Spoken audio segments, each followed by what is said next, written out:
We are ready to start. Welcome everyone to our June monthly member meeting. It's always good to see you all. I always look forward to this day. As you would know, we'll have Wordly to assist with translations for members who need it. We'll have a few good internal updates today, and we'll have a powerful educational session from Panda and Friends, and we'll have our usual open forum where we can ask questions and share challenges, ideas, and just collaboration and share ideas as well. And then we'll announce our next month's feature, and hopefully we'll close our meeting on time. Thanks, everyone. Just a quick update, as we usually do, we are still at 116 member organizations in 56 countries. And just a gentle reminder to everyone to go on our Find a Member feature on the website to see where we are, and just to connect us with all of those organizations that you know where you are that do work around cancer and colorectal cancer. We can move to internal updates. Hi, everyone. Good to see you. For those of you I don't know, my name is Nicole Sheehan, and I proudly serve as the president of Global Colon Cancer Association. Lots of updates to provide, so I'll jump right into it. In early June, Global Colon Cancer Association was at ASCO, which is the American Society for Clinical Oncology. This is the annual meeting for oncologists in the United States, but it's also really a very international meeting. There's something like 40,000 oncologists come to Chicago every year. You can see this picture we have here. Runcie from Project Pink Blue stopped by our booth and grabbed a selfie with Jen. So it was really a great opportunity to connect with so many providers. Jen gave out many of our Know Your Biomarker educational materials, our clinical trial materials, and made a lot of connections with doctors. And one of the valuable things that also happened there is, if you see here, we have on this slide some brochures, and it was developed because it's called What You Should Know About Colorectal Cancer.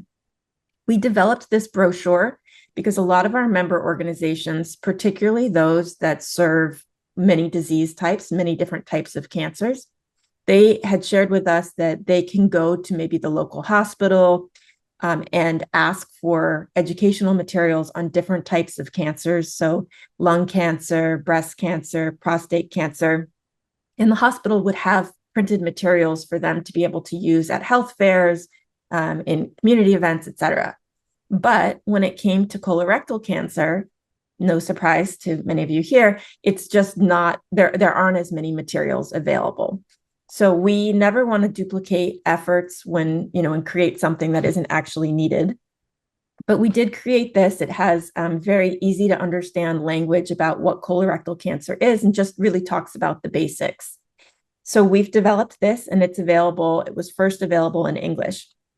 But what we found in wanting to meet our members' needs was that we needed to translate it. And so far, it's been translated into Japanese, Arabic, and Spanish. And you can see here in the image that we've done that in partnership with member organizations. I have to say it was really exciting. And Jen was with me also at Digestive Disease Week in San Diego last month, which was also a very international meeting. It was so exciting to see different providers from all over the world be able to say, oh, this is great. Can I get some of these brochures? We were able to introduce them to many of our member organizations that they didn't already know of. So I think this is a really great way with the materials to support you, our member organizations.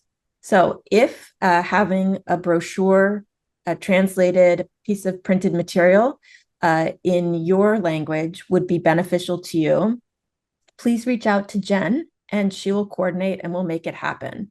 So, this currently is for colorectal cancer kind of basics, but we're also open to hearing what other types of materials would be beneficial to translate and co-brand with you. So that could be screening, it could be about biomarker testing, clinical trials, ostomy, whatever it is, let us know. If you are interested in the what you should know about colorectal cancer, we can get started on that right away. But do also let us know if you're interested in working with us on developing other materials. Okay, so moving on, let me see. The Patient Engagement Open Forum, we were just there in Italy last week, and I had the honor to present the Blood in My Stool documentary as part of the conference. And actually, 2 years prior to that, so 3 years ago, is actually where I met Runcie, the head of Project Pink Blue. I met him at the Patient Engagement Open Forum. So it was a wonderful kind of full circle. And we became fast friends with Project Pink Blue 3 years ago. And then last week, to be able to debut the documentary was really incredible. So I had, before we started the documentary, I told everyone that in addition to them joining me in person to watch it, that if they were interested in doing a screening in their own country, to let us know. So after the screening was over, I had a number of people come up to me and tell me that how moving the story was, how much it resonated with them. But then I had this one woman who came up, and I just, it's like in the category of small world. So she said to me, "You know the woman in this documentary, Miss Dowdu?" And I said, "Yes." And she said, "That is my sister-in-law." And I said, I couldn't believe it. So she said, "Yes, during the documentary, I was texting my brother saying, 'What is happening?'" So she had no idea that her sister-in-law was featured in this movie, but also that it was going to be played. So in a country of over 220 million people, this was very much a small world, but just a wonderful opportunity. She came because she had heard that there was a documentary about Nigeria happening. That's why she showed up to the session, because, of course, she was interested. So also, I have a picture here. Helena from Oncoguia was also in attendance. So I have, my request is, if you are attending a conference, please let your fellow colon cancer family members know in the WhatsApp group. I know that right now, Francisco from Futehe is in Malaysia for the National Cancer Congress.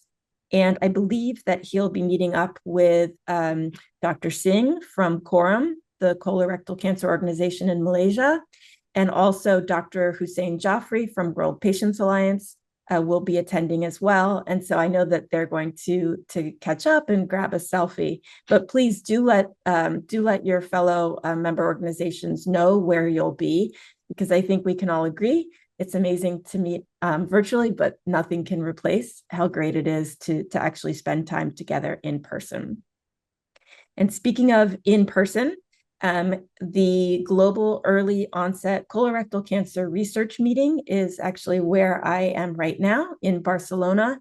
This is put on by our member organization, Fight Colorectal Cancer, a US-based organization, really looking at the early age onset issue and the research and truthfully the lack of research that's been dedicated to the young onset.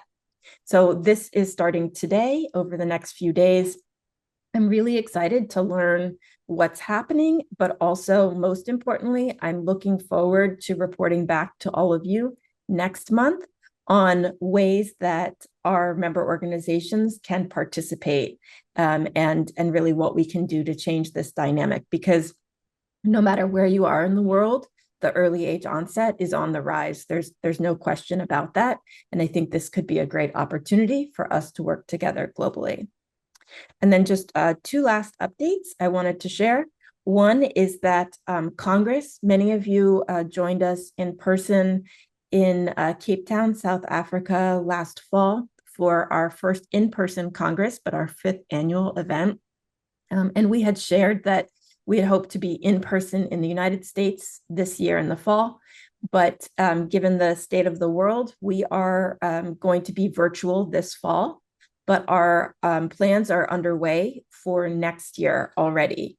We are looking to again partner with the World Patients Alliance And so the location is still being worked out, but again, where you would attend in person for Global Colon Cancer Association's conference, probably about a day and a half in person, and then attend the World Patients Alliance conference. So really 2 for 1. And they are a membership organization that covers all diseases. So it would be intensive for colorectal cancer and then kind of more broad advocacy training and connections. So we will stay in touch, but my ask of you is that if you have any topics, and this could be either for this year or for next year in person, that you want to make sure that we're covering, to reach out to Candace Henley, our Director of Equity and Partnerships. She oversees the Congress event, and her email is Candace, CANDACE, at globalcca.org. And you'll be able to, let her know if you have any thoughts. We want to make sure that we're not just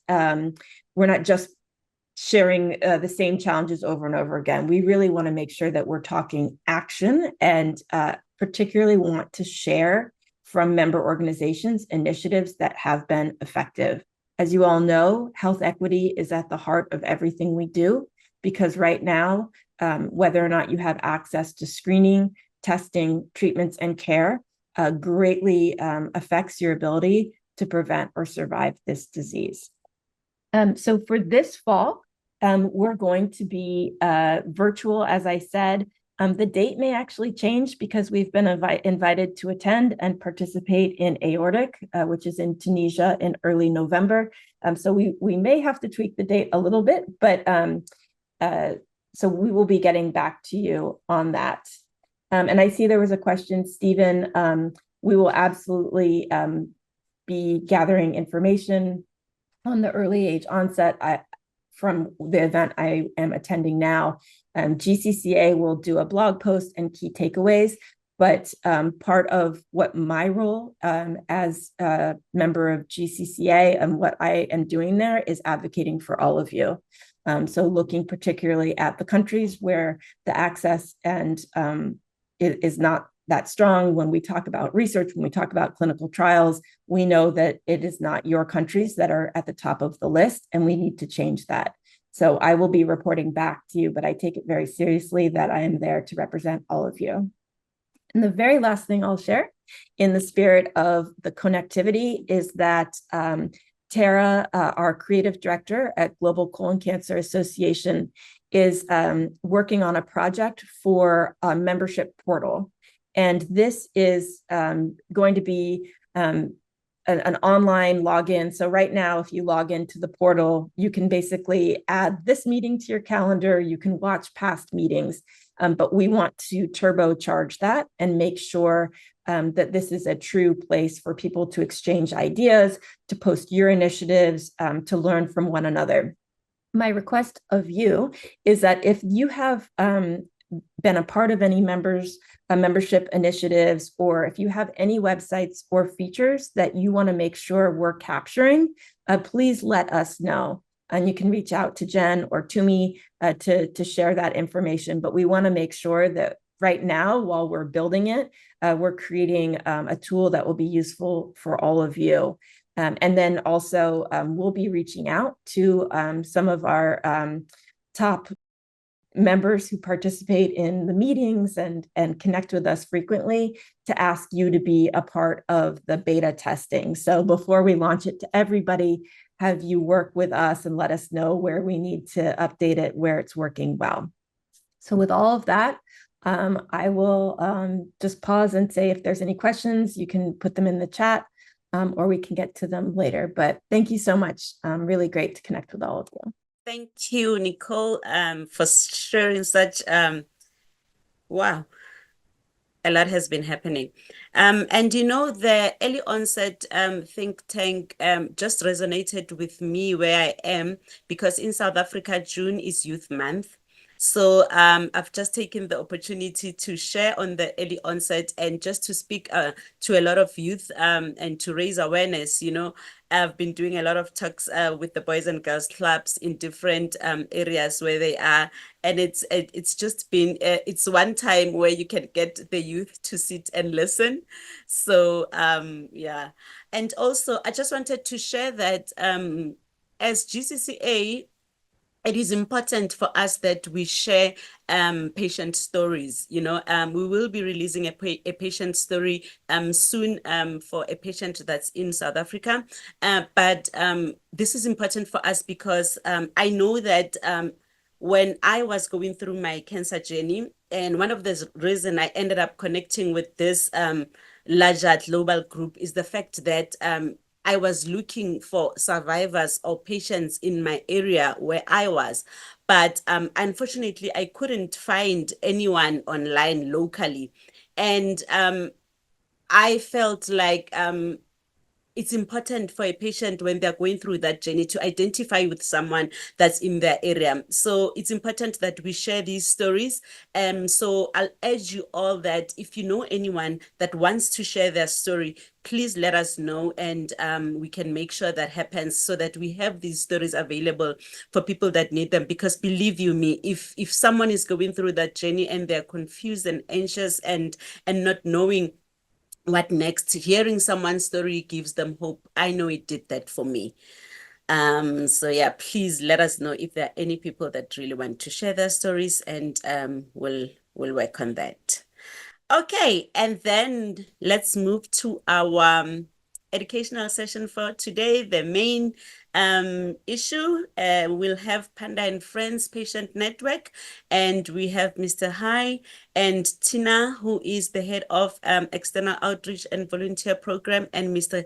Hai Ken, who is the founder and president of Panda and Friends Patient Network, to tell us more of what they do and what they've seen a gap in the in their area, and in the multidisciplinary team approach in their area, and we want to know what they're doing to address this. Over to you, Tina and Mr. Han.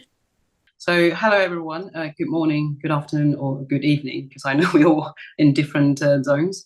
So it's such a great pleasure for us, for Panda and Friends, to come here today to present a program that we are very passionate about, and what we do for over nearly 3 years now within Panda and Friends is the complementary MDT program. So that's why we are here, and we would like to share with you what we have done and why we're doing it and what we have achieved so far, because there we clearly see a role in connecting the patients to the care they deserve in China, because MDT is not mandatory in China. The agenda today is, first of all, I just would like to use 3 slides to have a very brief introduction for the people who don't know about Panda and Friends. And then we will have a focus on the complementary MDT program, as I mentioned, why, what, and how we did it.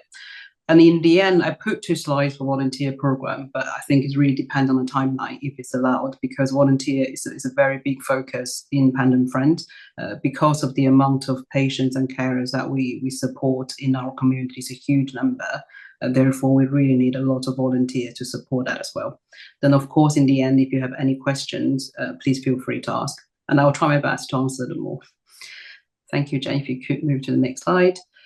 Yeah, so it's a very, very honored, as I said, on behalf of Mr. Han. I just do a little bit introduction. Mr. Han is the founder of Panda and Friends, and I think we all have a similar stories, because his wife was diagnosed with colorectal cancer. That's where he started writing down all the treatment, all the experiences that they have experienced, and then that article just becomes quite viral in the internet, and a lot of people start reaching out to him, and then he realized there is actually need for people to start connecting to support each other, and that's actually where he built this group. So me, I'm just a volunteer in Panda and Friends, and I'm based in the UK. A similar story is my husband was diagnosed with colorectal cancer, so I received a lot of support from Mr. Han personally and within the community. Therefore, I decided to stay to really support for many others who has the similar experience. To see how we can support each other. But I do have a other daily job, which has got nothing to do with this, but I'm still very passionate about being a volunteer. So as I mentioned, 3 slides for the introduction. The first one is just very, very briefly. Panda & Friends was established back in 2019 in November, where Mr. Han's wife was diagnosed, I think, back in 2017. And then after while after they finished treatment, he wrote that article and then he established this group basically. And initially it was only about colorectal cancer and basically colon cancer. But then over the time that more and more people start to join the community, they were asking about if we can support anything on stomach and pancreatic, bile duct. That's why you can see now we really, within our community, we cover quite a lot of different type of cancers so far. And what we really do, I mean, China, we have a lot of patients, and Panda & Friends in China already become one of the leading non-profit organizations. And we focus mainly on 2 things. The patient empowerment is very within our community. Educational to the knowledge is very, very important. It's really just to power the patient to be able to talk to doctors, to find the right doctor and the right treatment. And of course, advocacy, because advocacy for younger people, this kind of MDT is one of them, isn't it? Because not every patient have the equal opportunity to have the MDT. That's why we're doing. So 4 main areas that we focus on. The first one is community and support, as I mentioned. It's just because it is so important for people who has been diagnosed with cancer. That kind of support, the emotional support is very, very important, and that's why within the community we all just really families. We have the volunteers who actually can not only providing knowledge and guiding the people what you should do this biomarker, you should do your gene test, you should do this and that, but also be there to try to answer the questions that they have emotionally, mentally, because how I'm going to communicate, how I'm going to do with my job. So all of that is really just forming that community and support. And the second one is education, as I mentioned previously, that knowledge is very, very important. And that's also initially when Mr. Han set up this group of community, initially a lot of young people start joining either because they diagnosed themselves or their partners or their parent, and they're very eager to learn. They want to understand the disease in full. So that's where it started. And then that's why we have so many different volunteers now within the community, because we're all quite equipped with the knowledge that ourselves, that be able to, of course, we're not going to be a doctor, but it's really facilitating our discussions with doctors, because in China we have such a huge population, and that consequently means that a lot of people was diagnosed with cancer, and the doctors not necessarily have, because in the UK, every time we go to see a consultant, you can have half an hour to 1 hour, sometimes even 1.5 hours discussions. But in China, you just need to be very efficient, very speedy. That's why you really need to go straight to the point. This is all my 5 questions, because the doctor have queues of patients that are waiting to see them. So that really is part of the patient empowerment, to equip every patient to be able to have the knowledge and asking the right questions. And then the third one, of course, is bridging the doctors and patients, because knowledge can't only share from us, it actually need to come from the doctors. And we always have a lot of live stream health seminars from different doctors across China. It's mainly 2 things that the patients can hear from the doctors about the latest medical clinical information. But on the other side is also providing the patient or providing the doctor an opportunity to understand what the patient are experiencing and what is on their mind, how do they feel about all these medical experiences and about this disease. And the last one, of course, as similar as everyone here, is advocacy. Is really for the better, because prevention, no matter how good we could treat, prevention is really the first key step. We should actually have much less and less people. They know they can early detect, they can actually cut it off, even just pre-cancer, so they don't need to experience any of that. So that's what we are trying to advocate as well. And we also have the patient story is a very powerful tool in Panda & Friends as well, that we always write about patient story a couple of them every month. We also have Mr. Han also video the particular ones as well once in a while to share, which is we always found is a very powerful tool. Yeah, this one is very simple, just few numbers for you to understand, because as mentioned, the population in China is very huge. So at the moment we have 80,000 patients and carers within our community, which is really quite a lot. And it's every day we have so many people trying to apply to come into the community as well. And therefore, we have formally trained 300 volunteers to be able to support. And that is, you see, okay, probably that's quite a lot, but it's still not a lot considering that we need to support those amount of people. So every day we're still trying to recruit and onboard volunteers. And because we are very focused on education in our community, so each year we're holding about more than 100 online patient education sessions from Mr. Hani himself and together with different doctors. And MDT is one of them, which I will share later on. And yeah, the last number is about this complimentary MDT. So it's 35 MDTs that's done so far since we launched the program. So now I would like to move on to this complimentary MDT program. The four pictures you see are the posters that we made, which is every month. Sometimes we do more than one MDT every month as well. It's for the people, I'm sure you're all familiar with MDT, the multidisciplinary team, because in the UK, this is also a bit surprising because we were treated in the UK and every single patient's case will be reviewed at MDT. But then when I actually joined the community, I realized that's not necessarily the case in China, because also the unbalanced medical resources not evenly distributed across China, different cities. Therefore, we see the gap and we want to do it. And we partner with all the different top doctors across China. As you can see, there are all these four different medical teams from different hospitals as well. And we are holding online live stream. So yeah, the first question you probably are interested is why are we doing the MDT program, and which I have touched base a few bits already, is because first of all, it's not mandatory for every single patient in China. And the medical resources are unevenly distributed. Now, I think some of them they can probably ask a request for MDT, but those teams in their local towns or villages or cities are not specialized, for example, for the liver metastasis disease. Therefore, we thought, the people who normally can benefit from MDTs is very critical, because those doctors, the surgeons, the oncologists, the radiologists, they come in the same room, they diagnose all together, they have all their exchange, discussion, their reviews is so critical to have a much better outcome for the patients who have a metastatic disease. Therefore, we are here. Panda Friends really see the need, and we want, even though every month we probably have help several patients. We can't help everyone, but at least it's a good starting point. And also we're providing an opportunity for the people that we want to bridge that gap. So we are actually launching these online platforms for people to receive the accurate diagnosis, because actually radiologists is very, very important, because I'm sure some of you has experienced the scans images, sometimes they just say suspicious. It's probably yes, probably not, but you really need probably a second opinion, a third opinion. This is also kind of like we have patients come into, our local doctor says this, would you please verify, or can you review the scan images again? So that's another helping point. And this one also, because in China it's quite huge, and travel city to city is quite a long distance. So this provide opportunity for people. They don't need to travel all the way just to get answer. No, you can't be.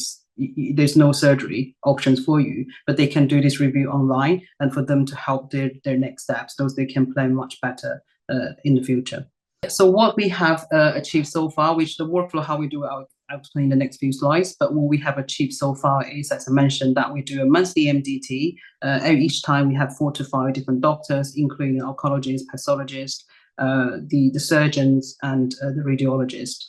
And this has been ongoing for almost 3 years. Initially, we only started the one with liver metastasis, and this year in 2025, we had done 2 different MDTs. One is the peritoneal, and the other one is for the bone metastasis as well, disease.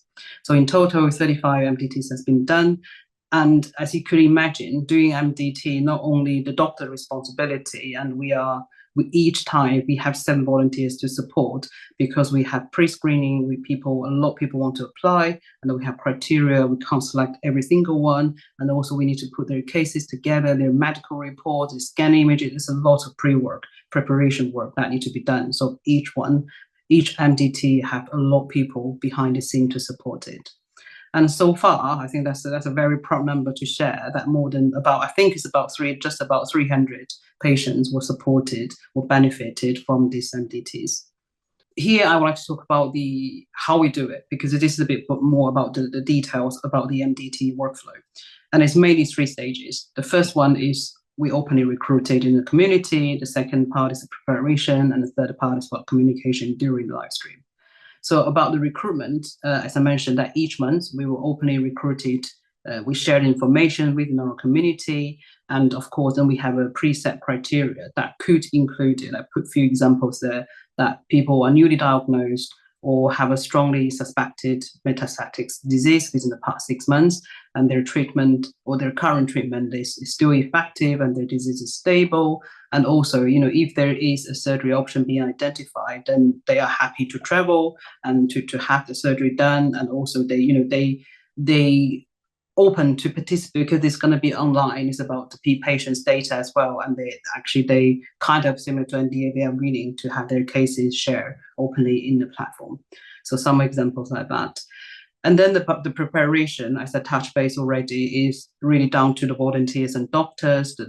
It's also part of communication that the patients or carers come to the volunteers. We form a little group, and then we can collect their medical records. We put in everything in order. That's actually quite a lot of work, paperwork and communication involved for that stage.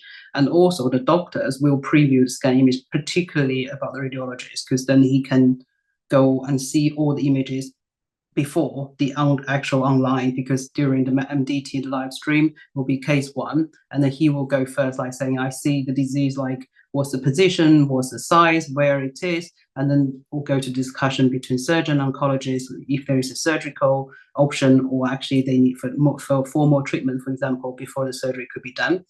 So yeah, the radiologist is quite key in this stage, preparation. And then of course in the end is the actual live stream, and each patient's case will be reviewed, as I mentioned, their background, their gene, their biomarkers, their gene status, if they're MSI high, or are they a RAS or BRAF mutation, all of that would be shared as a background, and then the images, and then the discussion about different options. And also during the preparation, I want to mention that each patient will be able to submit their focus questions, so they understand. So this is my objective I want to achieve out of this MDT. Some of them would be like, which is very simple, do I have a surgical option? Some of them, should I continue with this regime for how long? So things like that. So all their questions that they pre-submitted will be answered during the live stream MDT session.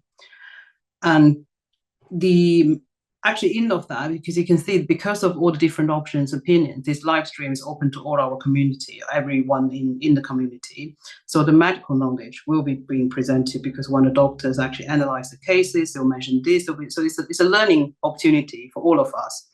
So not only to those 5 or 6 different patients each time. Thank you, Jen. We can move on to the next slide. Yeah, I don't know whether you can, if you can play this, I just want to show, this is just an example of the live stream. I know it's in Chinese. He's now analyzing, he's trying to explain what he sees from the images. And this is a learning opportunity for all of us, actually, who of course doesn't have a medical background, but we're all interested to understand what we see on the images, and if they are disease or not, or tumors or not. Yeah, he's actually trying to explain all the different, the tumors at different positions, their sizes, whether he think is close to any blood vessels, things like that, whether he think it's difficult to do or not. Okay, great. So this is just I believe this is the final slide for the MDT. It's really talk about the benefits we have seen.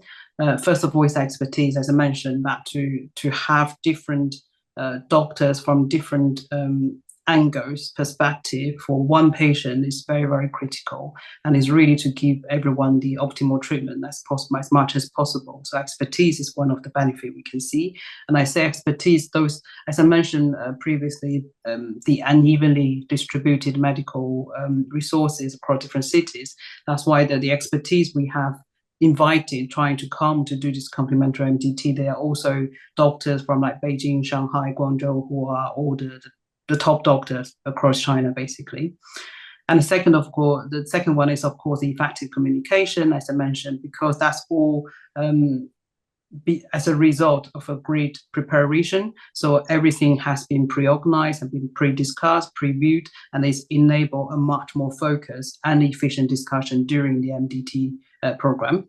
And the third one is facilitated decision making, because then people can have a very direct answer back to their questions they have or their doubt in their mind, and then the options will be provided if they are willing to travel. But of course, they're not necessary. They can stay. At least they have a decision. They understand their current status is be able to have the surgery, and they can also actually do that decision based their local. But of course, they're more than welcome to go to those doctors who will join the MDT if they want to follow them.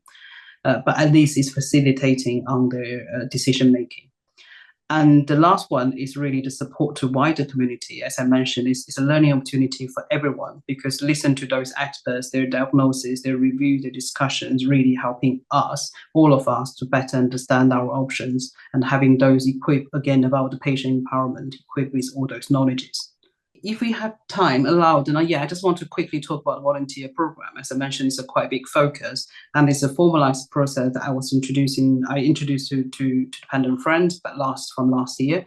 And then we openly recruit as well. We have screening, we have selection, we understand their background, their knowledges, and then we onboard them with different trainings. So every month we have a formal training session to really talk about, for them to understand the involvement of Pendant Friends, why we established the group, where we are now, and how many people are onboarded with us already, and also about daily communication. And we also provided mental support as well for people who want to be the volunteer and who want to answer the people's question, try to guide the different patients. And we also have a course in engagement supervision that we supporting volunteers through ongoing. I'm actually on a daily basis. If I have spare time, if any challenges they face, any question they don't know how to answer, they'll come to me. And we're also trying to establish a mentorship within the community as well, because some people they just recently joined and they want to have people who has been experienced like two years volunteers and who has much better experience to mentor them. And we also introduce a rewarding scheme. A lot of them is, it's not money, but it's like a souvenir, and also just really to keep the motivation and engagement for them. And we also sometimes have like team building in different cities. We invite the volunteers in that city to come together, even just everyone have a chat to really get to know each other. When you have a face-to-face interaction, it's much better than the stranger that you don't know behind the scene, behind your phone, basically. And the next slide is the poster. Yeah, I have introduced from June, actually, so still this month, June. As you can see that I have proposed this one and designed as a volunteers monthly poster, really to bring those people behind the phones who is answering all the patients' questions every day, come more to the front of the stage. So everyone trying to understand they are not just answering machines. They're not customer service who is answering all those questions. They are actually real people that themselves or their families are being diagnosed with the same disease. They have their normal job, and what they like, what their hobbies, and I give them a topic to talk about why they want to be a volunteer, and some of the most impressed moment they have been experiencing with the community. So this really like to bring the people's more 360 degree rather than just a volunteer on paper to everyone. So thank you so much for listening. I don't know whether it's just too much information or too little, but please feel free to ask any questions that you might have. Thank you so much, Tina. And I'm so sorry that Mr. Han couldn't join us, but really thank you for all of this valuable information and this innovative program that you guys have. And I think it would be helpful to a lot of our members in different regions where our members are. Really, there is a gap in the MDT approach, and I know where I am as well, so really this is very valuable information. And I know if people have questions they can ask, but we can always share this information and the slides with our members after the meeting if anyone is interested. But for now, is there anyone that wants to ask questions while Tina is here? I'll jump in, but please, if you have questions, you can put them in the chat. You can raise your hand.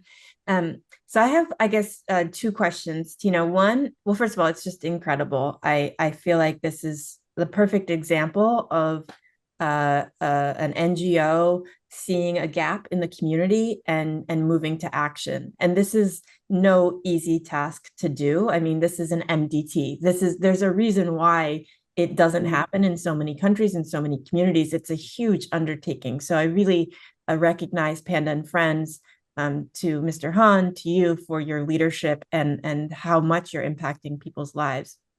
So my two questions are, one is kind of big picture of what advice would you have for any people that are watching this live with you now or watching the recording of where you would get started? And then my other question is very specific, which is, for your program, does a patient need to have the support of their treating physician to be able to participate? Like, is that a barrier if the physician is not okay with this happening? How do you overcome that, or is that not an issue? Sure, thank you, Nico. The first question, I think the advice is, as you say, it's just action. Because I think initially, Mr. Han has established a group over the time. He will also join different seminars, different congress, and then he will meet the doctors. And sometimes also the doctors approach Panda and Friends because they see the impact Panda and Friends are making. So I think that taking every little step, the first step really just that if one doctor are willing to join and then to get that tested, because the more and more we do now, as you can see, initially we only have one team who's supporting us on the liver metastasis, and then now a lot of different hospital, different medical teams, they want to do the same. They understand it's complementary. They don't charge anything, that it's free, because they also want to give the opportunity to patients, to wider community. But also on the other hand is, even though they're already very busy, very top doctors, and they want to help as many as patients to come to their medical team if they can as well. So that's the advice I personally would give is, action without hesitation. Every single panel will help, every single little step will make an impact. And the second question, if you may repeat, do you say that the patient have physical, did you say? Oh, no, I was saying, does their physician, does the doctor that's treating them, do they need to be supportive of this initiative? Like, as far as helping them get the medical records, how does that work? And actually, no, it's not as, because again, that's very different to, at least in the UK, I can experience that in China, you can have the freedom that you want to choose different, you want to go to a completely different hospital, have your second or third opinion, and all the medical records, you have them anyway. So either in your phone, your system, or you have a printout or the report already. So you can request them, and you can, of course, people will, how can I say this? But because in China, there's so many different hospitals as well because of population. So of course, some patients will have the concern like about dedicated relationship with the current doctors. How do the current doctors would feel? But we experience like most of the doctors will be happy. I mean, if they can't do the surgery, some of the other doctors would be able to surgery on you to give you the option, then why not? So I don't think it's a huge barrier. There is some actually probably the mental connections or discussions that they want to do with the current doctor, whether they want to be open or not. It's down to the patient, but most of the cases not a barrier. Wow, Tina, I think I have so many questions, but I really want to engage you more after this because I'm really interested, and I think we'll set up time to speak about this. This is very good, I must Thank say. you. If we don't have any questions for Tina, is there anyone that wants to share any ideas, any information that may serve the group? Can I put Stephen on the spot? Hi, Stephen. Stephen, I put in the chat to you, Stephen, a private message. I met somebody that knows you at the Patient Engagement Open Forum. We took a selfie and I just put it in the chat to you. But Stephen, you mentioned that you're going to be attending ESMO GI, which is actually where you and I met last year at the Digestive Cancers Europe. They host a master class. I was wondering if you could just share with everybody what that is and what you get out of it. I think that would be helpful because I know you put it in the WhatsApp group, which I appreciate, but maybe give a little background on what it is. Yeah. You hear me all right? Yep. Yeah. So Digestive Cancers Europe is well, it's quite an extraordinary organization. I think it largely exists to be a lobbying organization at the European government level, but actually it's not just EU, so it has members who are outside, and I'm in the UK, and they organise lots of different kinds of things. So we have a European colorectal cancer awareness month and a liver cancer awareness month and things like that. So we do quite a lot of continent scale work, but alongside that, there's lots of other much more detailed stuff that goes on, and so I get involved in through them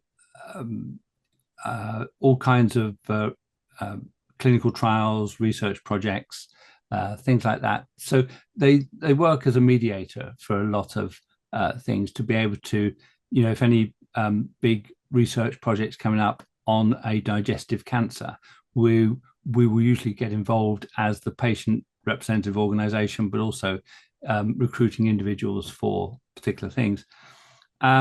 And so I've been a member of the patient advisory committee for the last 3 years, and I've just heard this morning I've been elected to it again for the next 3 years. So I'm looking forward to that because it's quite extraordinary. The masterclass is a key part of our program every year, and members are invited to it. Expenses are paid, and we all stay in the same hotel usually, and it's usually located together with ESMO GI. So we get the benefit that we have top people from around the continent able to come in and give us presentations. And in fact, one of the best presentations is usually at the end of the masterclass. Is we get the best of the speakers, the most important announcements from the GI conference. The masterclass is a whole variety of things. There's a certain amount of our business that happens in there. We have our AGM in the middle of all that, but the masterclass really is an education opportunity for us to be up to date with what's happening in all aspects of digestive cancers, their treatment and care and research, but also to get together and to develop connections, and that is really important because we often find ourselves working in different teams. One of the teams I'm on at the moment is I'm a patient advocate in the GUIDE MRD, and this is minimal residual disease. So this is using liquid biopsy, and it's a project which is looking to examine its effectiveness using a whole array of different liquid biopsy methodologies across Europe, with a view to how effective it is, what it's effective for, which are the best tests, and how to implement it. So that's a really big project, and there's 5 of us patient advocates, plus support from 2 patient advocacy organizations.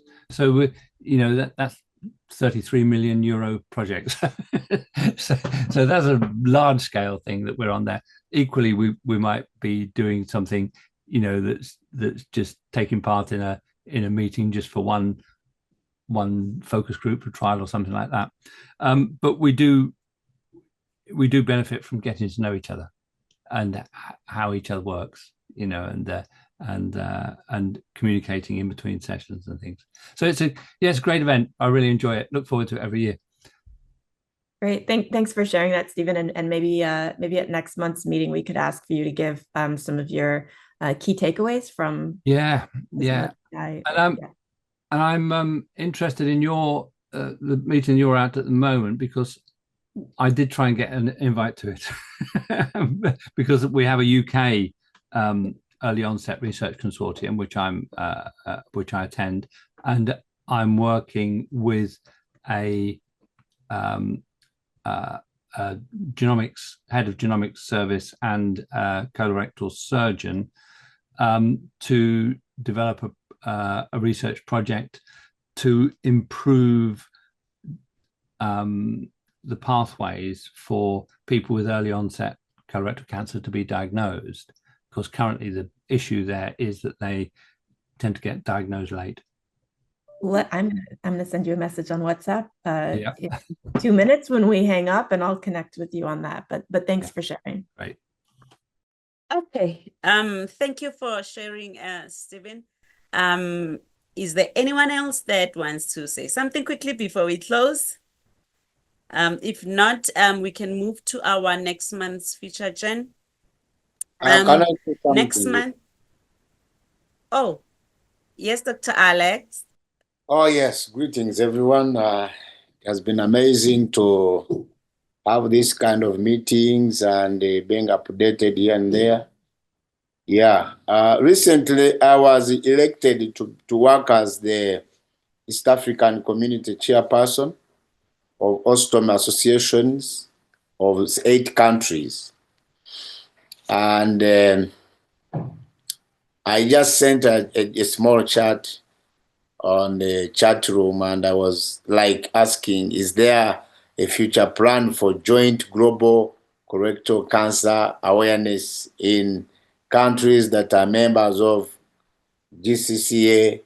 Maybe, if something is planned, as the GCCA is planning that maybe let's go to South Africa, all of us. Let's say maybe let's go to Uganda, and we do awareness as joint global colorectal cancer organization, empowering each other in some areas, because I find it really hard. We are putting up different associations in 8 countries, that is Somalia, South Sudan, Burundi, Rwanda, Tanzania, and Uganda, Kenya as well. We look at how can we be empowered to have a big voice for colorectal cancer to such a countries, and even the communities get to know what is happening. Many people are not hearing, they don't know. They are just going in the hospital and they are just informed that you have this cancer, and they just live that kind of miserable life. And somehow, somewhere, this side, we are limited on how to mobilize such a massive awareness in different countries. How can we put that together? Maybe in the future, maybe in the mind of just global JCCA, and we see how we can push this message to many places. Thank you. Thank you. Yeah, I completely agree. And I know we're at time now, but we should absolutely next month, we can put this as an agenda item. We do have the blue hat bow tie is what we utilize for colorectal cancer awareness. That this was an initiative that our Director of Equity and Partnerships started in the United States, and it went global like 3 years ago. And I think there's a huge opportunity for us to work closer with member organizations on how we can make the awareness program appropriate for your community, what type of materials you want.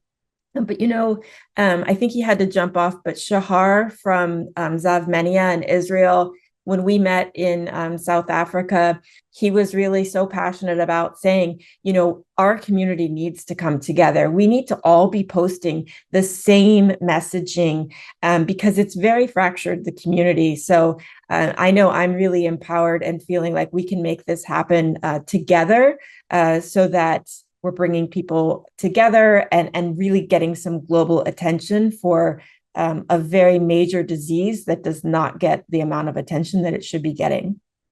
So thank you, Alex. Okay, and then for next month, we will have Eric, who is the Vice President for Taiwan Young Patient Association. And they focus on young patients, and it's quite a unique space that they're at. So we'll have her him with us next month to share the work that they do. So please make sure you join us again next month. And I think we are over time with 2 minutes. Thank you everyone for joining. I know that it was very early in the morning for you, Jen. Thank you for the support. It worked well for us. And Nicole, where you are, and my fellow African members. Thank you so much, everyone. I think we have come to the end of our meeting. There will be a recording, and see you again next month. Thank you. Thank you. Bye. Bye.